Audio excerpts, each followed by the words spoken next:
As instructional leaders, we want to avoid that overwhelming sense of burnout and exhaustion because of all of those different competing priorities. We want to avoid our staff members becoming utterly frustrated because they cannot keep up with the demands. And let's face it, we want to avoid just having that lack of confidence because we don't feel like we're making any progress. That's why you're here, right? My name is Alyssa Crabtree, and with over 16 years of experience, I am here to help you gain clarity, amplify your learning like never before, and hone in on intentionality. This is where transformation begins, and excellence is always the standard. Remember, we are in this together, my friends, so let's do this thing. Welcome, everyone. I'm so excited for tonight. We have a special guest, Nadine Atkins, in the house. And I am so excited because Nadine is here with us today to talk about her experience in special education, to give us advice for working with students with diverse needs and how to best support them in our classroom. And also parents in my audience, parents and guardians in my audience, how you can best support your child as well. So Nadine, welcome. Thank you so much, Alyssa, for having me on here. Thank you for the opportunity to speak to parents as well as educators. I'm so pumped about this. And audience, you have to know Nadine comes to us with a wealth of knowledge, 21 years of experience in the field, which is so amazing. Like just a wealth of knowledge here in special education. She is a special education teacher, an advocate for special education students, and someone that parents can go to for more information. So Nadine, give us a journey, unpack it for us. How have you landed here with your business, High Quality Educational Services? And what is it that you want the world to know and do? Okay, so it is so unique that many teachers, you'll know that they're like second generation teachers, they're third generation teachers, but for me it was different.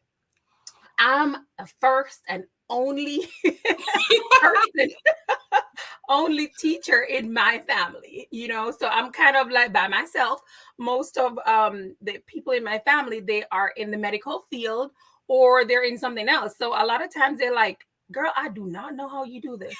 I don't know how you do this. And sometimes I have to say that to myself. Oh, I don't know how I do it either. But I love education. And I think my love started with my kindergarten teacher. And this is what teachers, have to realize, that we have lasting impact on students. And my love for teaching started with her, where I would see her and she would actually, be talking, taking the kids across the street and walking them, to get to their car and stuff like that. And I just saw that and I just had this love for it. I said, well, I want to do the same thing for my, my own students. And so that brought on the love for teaching. So in my experience, I have 21 years of experience in teaching. 9 of those are in special education. And to be honest, I never really started out in special education. That wasn't what I it wasn't something that was big where I'm from in Jamaica. So that wasn't like something that I was passionate about. That was what I wanted to do originally. Mm-hmm. I wanted to teach, but I love business as well. And so I decided to become a business education teacher. So I started out as a business education teacher where I was born and grew up in Jamaica. And special education came about, while I was teaching. I noticed that a lot of my students, they were struggling. Mm. I started out, seeing students struggling to read. They were just struggling. And so I decided, okay, well, I'm going to do special education. And then when I look back on my own experience with my own family, my brother had difficulty reading. And we didn't know why he had such a difficulty reading. And we came to find out that he had, he had some struggles, special needs, and we did not know. And so now, being a special education teacher, I realized what that was. And so, I've been doing it for 9 years and I love it. That's my passion. Yes. And that's something I've heard similar to other people, not necessarily of how they got into special education, but hearing that story of having a family member that struggled in school. And as they became teachers, whether they're special education or English or math or science teachers, now that they're in education, they're like, oh my gosh, my brother might have had dyslexia or struggled here. And it's just, I am so in awe of what you do as far as advocating for parents, because oftentimes if you're not in education, you don't necessarily know what's happening. Right. Yes. So how has that kind of like transformed your work in partnering with parents? Okay, so being in special education, one thing I've noticed is that the teachers have a lot of knowledge, but the parents were lacking in some in the knowledge that they needed in order to be an effective team member in the special education process. And so my experience in the classroom, I've always tried to involve my parents. I've always tried to get their input on things. And so as it progressed and I saw like different, the way that different people handled it, I was like, no, I need to educate these parents, letting them know that they are equal partners in this process and what they needed to do in order to feel and be an equal partner. Yes. So that's why I'm so, I'm such a big advocate of educating parents as well. And I'm putting this as a banner because I think that needs to be emphasized. Let me put it right here. Parents are those equal partners in the process. The education system is not the sole decision maker. Parents, and the more that we can educate them in the process is so beneficial. Because they have another side, to their child. They know their child best. And so they are, they're contributors to the process. They can give the educator, they can give the teacher a lot more information that they would normally have. Yes. So on your website, and I want to get this quote correct because it is from Nelson Mandela, and I love this quote: "Education is the most powerful weapon which you can use to change the world." And so unpack that for us a little bit. Like, what does this mean to you and how are you living that in your work? Okay, so it's the most powerful tool in the sense that education changes a lot. It can change a lot of things. It can change your economical circumstance. It can change your social circumstance. It can change a lot. And from my own experience, having been exposed to education, it opened my eyes to a lot of things. It opened my eyes to a new world, basically. And if you think of students, if they're not able to read, they're not able to get the information they need, it's kind of like they're closed off from the world. So it has that power to change a lot of things. It has that power to change people's circumstance. It has power to change people's lives. So that's the reason why I had that on there, because it is very powerful. And I love that you said that because of the power that it provides, if students don't have adequate access to it, so many doors are closed to them. Yes. And I even take it to what you said about parents. As an educator, if I don't have the full story of the child sitting in front of me, I can't open the doors for them. Exactly. And parents are essential in that. Exactly. I can provide adequately the services that the students need. So one of the things I advocate for is learn about your student, learn about their what circumstances they're in, their background, learn about their community, These are things that, it's essential. Teacher knowledge of student, yes, you know them academically, how they perform, but it's a whole thing. You have to learn about them, their community, their background, in order to adequately service and provide adequate instruction for them. Yes. Oh, I can't, as an English teacher, I cannot emphasize that enough, especially because I always talk about like getting books in front of kids and writing and all of this. And if you do not understand their background and community, you're not going to make that connection. Oh, yes. Love it. So thinking of that, what is it that parents and guardians really need to know and understand to best partner with the teacher when it comes to supporting their child? Okay, so with the IEP process, apart from knowing that you're an equal partner and you're just as important as an educator or another team member, they need to not feel intimidated, because the jargons and the just being in the meeting in front of people who might have degrees that they might not have, it can be intimidating for a parent. So not wanting to feel intimidated, if you need an advocate, I'm always available. I'm available to provide knowledge. I'm available to provide support if you need support.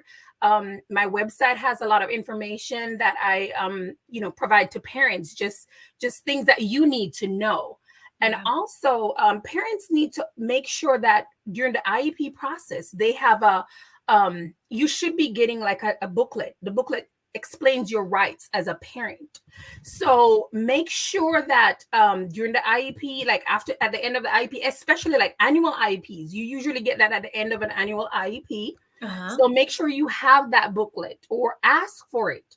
The school or the district website usually have information about special education. Become familiar with that. Become familiar with your rights as a special education teacher, and not special education teacher, but a parent. I provide that. I have a booklet. It's free. And if you want to get that, you can actually download it for free. It's on my website, and I'll leave that information as well, that you can download because you want to know your rights as a parent. So those are some things that's very essential, and always ask questions. Don't be afraid to ask questions if you're not sure about something. What are some of the questions?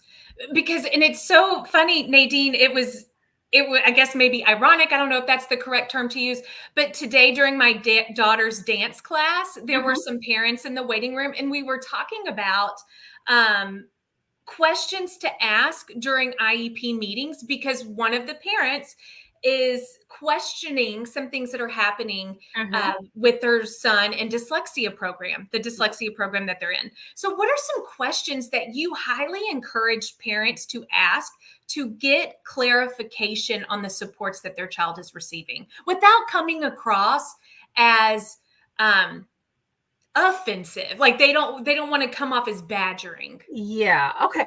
Well, that's something that I always encourage. If you have questions, don't be scared. Do not be scared and make it seem as if you're coming. It's questions that are very pertinent. So you want to ask those questions. So you want to ask questions like your child's setting. Where are they? Like with IEP and 504 dyslexia, a lot of students, they're in the general education classroom. The minutes that's provided, what are the accommodations that are provided?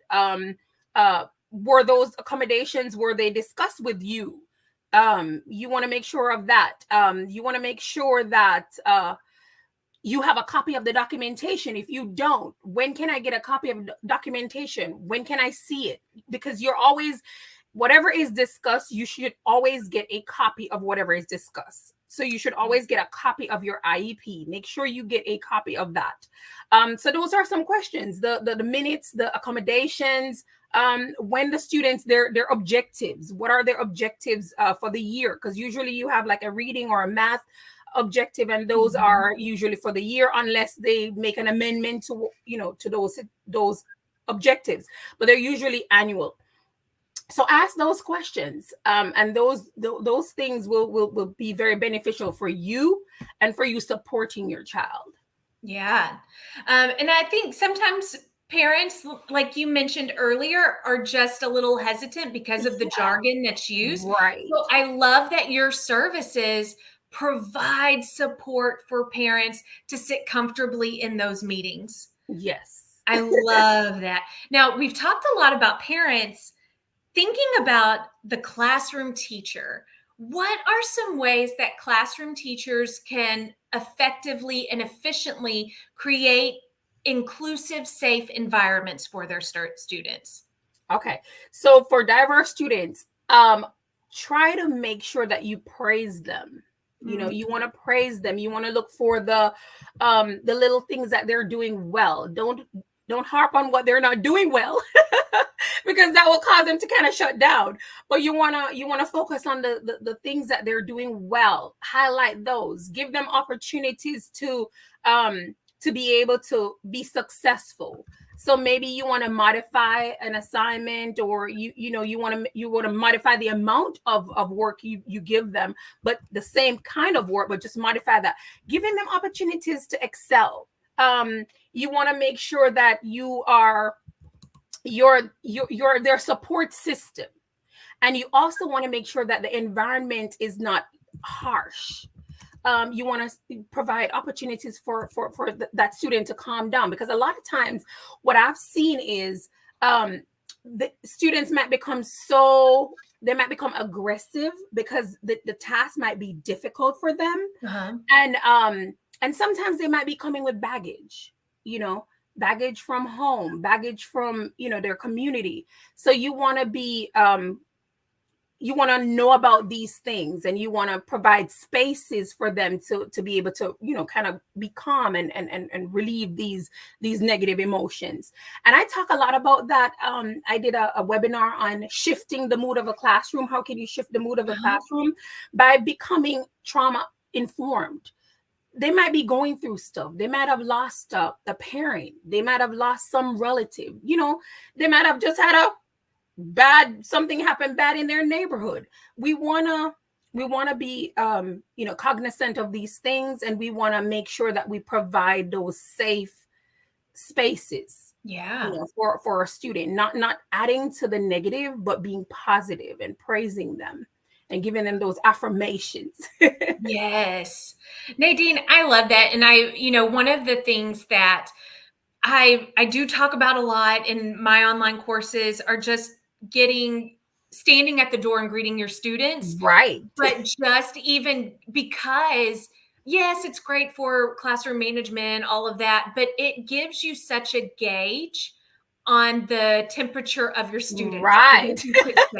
I mean, I've had kids whose, maybe big brother or father or mother were arrested that morning, and everyone in the neighborhood saw it in their front yard, and then they come to school, and we expect them to be little compliant people. That's very hard. That's very difficult. I've had students to come in and they have their hood over their head, and I'm like, what's going on? But you had a haircut you didn't like. Yes. And you have that hood over. I mean, I don't know, but sometimes it's good talking to your student. Just pull them aside and what's going on. Kind of give them that. But in order for us to do that too, and I speak about this as well, we have to be able to manage ourselves first. We have to come in that space with that positive in order to breathe it basically to our students, or give it to our students. How would you suggest a teacher do that? Like, go about taking the first steps to doing that for themselves? Self-care. Self-care. Self-care and knowing about your own emotions, so that you can actually channel those in a positive way. And while you can even teach your students how to do it. We all go through different emotions, and all of our emotions are relevant. But when we're going through a situation, we can teach our student how to deal with it for example, let's say we're upset, in the day or whatever, we can show our student how to channel that, but do it in a positive way. So we want to take ourselves and be a model, basically, for students. Yes. And one thing, my sister was a special ed teacher, and she always talked about strategies, and providing her students with strategies. But I'm thinking, like, all students need those strategies. All adults need those strategies. Yes, I agree with you on that. I definitely agree with you on that. I've taken some of her strategies. Just those counting, those breathing techniques, those work. Those work. I have taken them, and I've been like, okay, I can do this. Yes, those breathing. And it's very, given those distractions, I've always, one of the things that I would do for my students, music. I'm a music lover, and I try to, get calming music for my students. Now, let me just tell you this. I've had some rough times during teaching. I've had those now. Let me just tell you, I've had those. But over the years, I've learned how to, because I reflect on my own teaching, and I reflect on my own way of handling certain things with my students, and wanting to change some things and wanting to be better for my students helped me to come up with a lot of things that I'm teaching now. So doing the research and finding, why is my student behaving the way that he or she is behaving? What can I do? Those are questions that I reflect on and ask myself as a teacher, which has helped me to be a better teacher. Absolutely. And I think the more that we help teachers as well, it just strengthens our craft. Yes. 100%. It does. So kind of talking about self-care, one of the things that really stresses teachers out are just like the overwhelm of the job in general, just all the different mandates. And I know that as a teacher who had many, many special ed students in my classroom, there's a lot of paperwork that comes with that. It is. So tell me, what system would you recommend to just gather accurate data, not just something that is thrown in and let me make it up real quick, but accurate data that's generally going to support student learning and student support, but in a quick manner? Like, do you have a system or something that you recommend to help teachers expedite the process? Okay, so with special education, data collection or data progress monitoring usually done like bi-weekly or every 3 weeks. But what I used in my classroom was simple. I would use the students' work as my gauge for what I need to do the next day or what I need to focus on for the week. So I would use a simple thing. What did they do today? What did they do well? What do I need to work on for the next day? So that was something that I used that was simple. So that is something that the teacher can use. Focus on those exit tickets. What did they do well? What do I need to work on? So you can do that. And then most schools, they have like weekly tests, or they might have they will have weekly tests. So focus on those, as well as just focus on when you ask questions, how do the student respond? Are they getting what you're saying? Because just asking a question in the class while you're doing your discussion will tell you, did they get it or did they not get it? So those things are quick things you can use it, rather than just wait until the 2 weeks or the 3 weeks that you're progress monitoring. Use those daily activities to help you to kind of gauge what the student needs to work on. Like, I'm picturing just a little document of essential questions. And when you ask them to respond, check, minus, happy face, smiley face, like something right.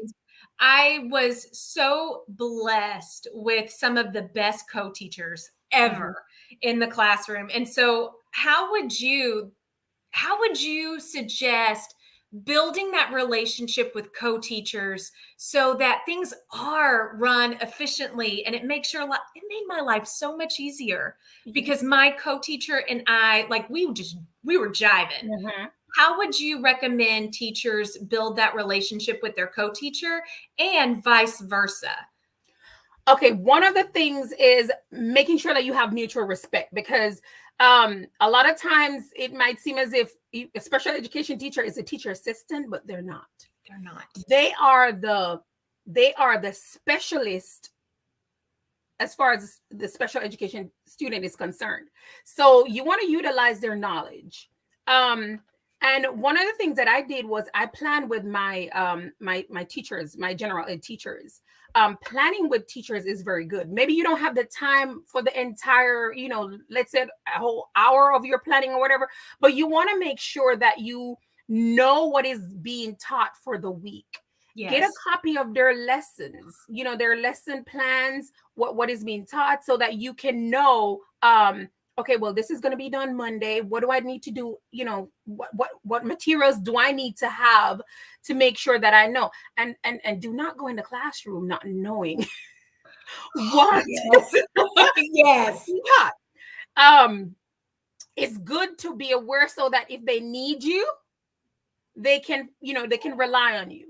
I've always been the person like, okay, I'm getting the lesson plan. Let me see what is going on. Let me go through the lesson and see what is being taught so that I know what to do to support. Because being, especially like in an inclusion setting, you don't just want to be there as a warm body. You want to make sure that you're supporting. You're supporting your teachers, and that will build a wonderful relationship, because I've always had that with my my general ed teachers. Yes. And I think that is one thing, classroom, and I've never been a co-teacher. I've had two amazing co-teachers, Miss Borchers and Miss Caldwell. If you're watching the replay, shout out to you. But it really was a mutual respect. And so teachers, when you are blessed with a co-teacher, make them feel welcomed. This is your classroom too. This is not my classroom and you're a visitor. Like, we are in this together. And they'll make your life so much easier. Yes, it will. It will. And that is for the betterment of the student anyway, because usually I would have my group, like if we're doing like an activity and I have my group, then I have a group with my kids and might have a few more other kids that I'm working with. So, and the general ed teacher will have her group. So it's not like you're doing your thing and I'm doing my thing. No, we're working together, for the betterment of the students. And we have seen, in the districts that I've worked with, seen growth in our students just because of working together and doing things like that. Yes, absolutely. And with that, I'm thinking of students and general ed students, special ed students, also, students, EBs, anyone who's receiving any kind of support. How would you support teachers and guardians in coaching students how to advocate for themselves? Like if you are feeling like you're missing something in your IEP or you're not receiving the services you need, sometimes students are scared to speak up. But a lot of times they are scared to speak up because they're not aware. A lot of times students are not aware. They're not aware of their services that they should receive. They're not aware of their accommodations they should receive. They're just not aware. They just know that my mom came to a meeting. I'm getting this information to take to my mom. She came to a meeting, but they really don't know.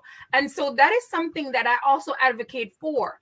You want to educate students from a young age, because when they get older, they will have to advocate for themselves. Yes. So you want to get, if it's possible, take them to the meetings, because they are a member of the team.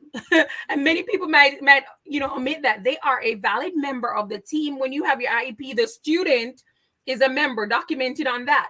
So you want to make sure that they come to the meetings, maybe come and introduce themselves to the members as a starter. And then later on, when they get older, come and ask questions. If those are some things that we want to make sure that they do. And they're aware of how many minutes they should get. They're aware of what their goals and objectives are. They're aware of their accommodation. So when they're not getting it, they can advocate for themselves. They're like, okay, well, I'm doing math. Why don't I have a calculator? If they're supposed to have that. Okay, I'm doing this. Why don't I have extended time? Shouldn't I have this? And I feel proud when I hear students do that. Like, why am I not getting that? So I advocate for parents. Make sure that your child is aware of their IEP and their IEP goals and accommodations. Yes. Absolutely. And even teachers, make sure your students know. Like, one thing that I would always tell my students, and I would be very vulnerable and say, my brain is overwhelmed on a daily basis. So I'm going to need you to also remind me if I Yes. make a mistake. Yes. And teachers, it's okay if you make a mistake, but let's coach our students on how to advocate. Right. That's very important. Being an advocate is very important. Yeah. I love that.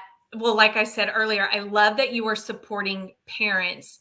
And so, what are some resources that you would recommend to parents, to teachers, to help them learn more about special ed, IEPs, and how to advocate for yourself?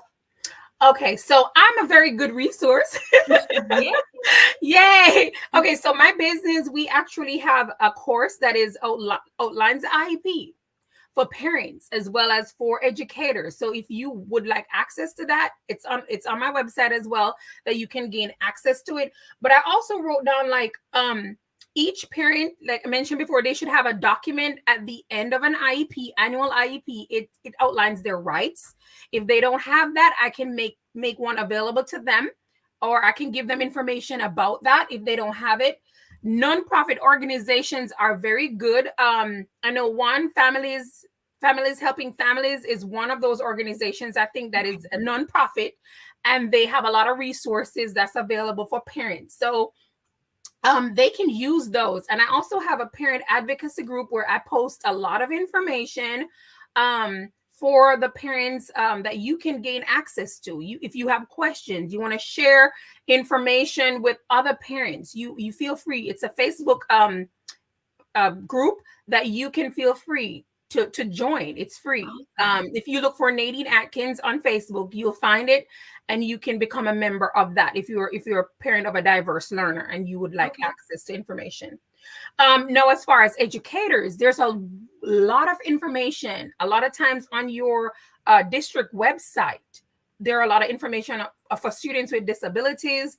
The Department of Education has a lot, because sometimes a few things might differ in states, but when you go to the U.S. Department of Education, it's federal. So whatever is on there, it goes for every state. So you can find information on that. There is the CEC newsletter, which is the Council for Exceptional Children. That's the newsletter. Anything that's new that comes out for special education, it's on there. If you want information, you can find it. The district website, like I mentioned before, and one of the main resources that you have right there on your campus, the special education teacher. Yeah. The special education teacher, as well as the administrators. So if you're a general education teacher and you have questions, ask your special education teacher, the veteran teachers. They have access to information. They know their students. So you want to utilize them. I'm not saying like the general ed administrators and stuff like that, but they are specialists. So you want to utilize that. And I also have I have a webinar that's coming. I'm going to be posting it for new teachers, especially. It's going to be on the IEP. It's the IEP boot camp. Everything you need to know about the IEP, the writing of the IEP, interpreting the information on the IEP. That is going to be, it's going to be in November. I'm going to post it as well. So I have websites, like webinars coming up that I will be, getting information to the special education teachers. I love that. And general education teachers as well. I'm going to share it as well, Nadine. So for my audience that's watching tonight and watching the replay, everything that Nadine shares out, I will post that as well. The IEP bootcamp, oh my gosh, yes. So I'll be sharing that information with you all, so you can have access to that. So Nadine, briefly tell us a little bit about the services that you do specifically provide for families, educators, so that they know that they can reach out to you? Okay, so for educators, I do provide professional development trainings. I provide one-on-one or small group coaching. Let's say you need coaching on academics, on behavior, with your students, your diverse learners. I provide that opportunity for them. I also have job embedded training. So if school districts you're needing professional development and then having job embedded training, you have new teachers that need help in special education, I'm there. I'm that person for you. So my website is there. You can reach out to me on my website. I'm on all the different platforms. I'm on LinkedIn. I'm on Facebook. I'm on Instagram. Just look for Nadine Atkins, and my business will pop up. So if you need access, you want to schedule a free consult, you can reach me on any of those platforms. Also for parents, there's an online course that's available. I also provide coaching. Let's say you need coaching and you need some information about what to do in a situation. I provide advocacy for you as well. If you need me to, go to a meeting with you, you have information, I'm there for you if you need that as well. I also provide small group one-on-one tutoring for exceptional students. Okay. So if your child needs that extra support, I'm there for you if you need that as well. Man, I mean, you provide so much, just a wealth of knowledge. And I'll tell you, Nadine, you mentioned earlier about parents being intimidated about all the jargon. Mm-hmm. When I was a new teacher and I was sitting in meetings and I was like, hold up, what's this? What is this?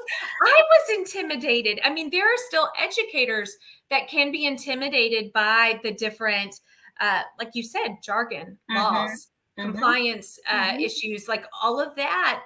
And so I love that you were there to support them through this journey and tutoring exceptional students when they need that extra support. Yes. I love that. So you've already kind of told us where we can follow you, just searching Nadine Atkins. I will also put that in the show notes. But what else, where else can we find you as far as your website? What can they research to find you specifically? Okay, so my website is HT. I think you have it on there, teachable.com. Teachable.com. Right. That's my website. And then I'm on LinkedIn. I'm on Facebook. I'm on Instagram. I am on, what else is there? I'm on Twitter as well. And not just being on there, but what I post on there, I post educational videos on special education, changes in special education, how to support or create a positive environment for your student, academics, progress monitoring. Those are things that I provide or I create videos for. So if you want to learn or you want to gain more access or more information on special education, you follow me. You can follow me on those because I post information that you need as a teacher or a parent. And I will say, Nadine, in doing, we met each other through a collaboration, audience. Just to let you know, we did an instructional leadership collaboration together. And Nadine, when I was combing through your resources, I'm in Texas, you're in Louisiana. Your resources are applicable nationwide. So it's not just, this is just in Louisiana. No, here in Texas, I can use those resources. And so community, if you are a teacher, a co-teacher, an administrator, a parent, guardian, really go to her website. You will find some great tools there's some that are for free that are amazing. Like she said, even on Facebook, but looking at all the services that she provides, you are in good hands. So this is a great resource to access. Yeah. So Nadine, I just want to thank you so much for joining us. And if you are on the replay, you're watching the replay, I'm going to ask some questions, leave us some questions, because I will shoot them over to Nadine and she can respond to them, that we can be here to help you. So Nadine, thank you so much for your time tonight. I greatly appreciate it. Thank you for having me. And I'm thankful that I was able to share this information. And like she mentions, if Alyssa mentions, if you need more information, more support, then you can reach out. Awesome. Thank you, everyone. Y'all have a great night. All right. Bye. Bye.